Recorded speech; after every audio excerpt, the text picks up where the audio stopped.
I'm Sarah Jane Grattan. I'm the author of 0 to 100,000, and thank you so much for taking the time to tune into this podcast and to learn a little bit more about the book. So today I'm going to talk to you about Twitter, which is, in my opinion, the most powerful social media platform. And yet it's one that so many businesses get wrong.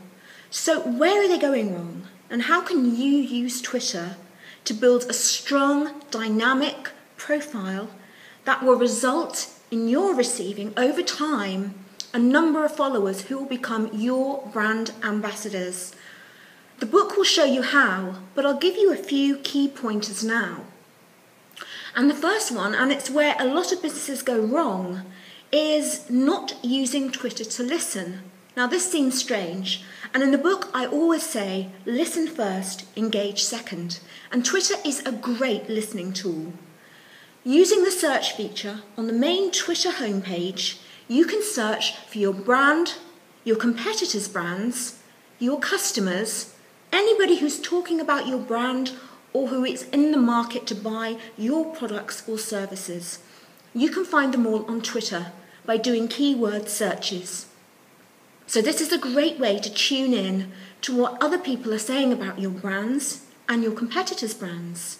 And it gives you a heads up on what's going on in the marketplace and the right conversations to join in and to start on Twitter.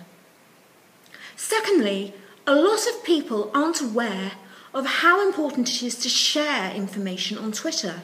And that's not just blanket posting your brand message. It's joining in the conversation, it's engaging, it's finding subjects that interest you and will interest your potential customers. You can do this so easily, again using keyword searches, retweeting things that interest you, retweeting links to articles, blogs, websites that you find interesting and that relate to your business and your brand.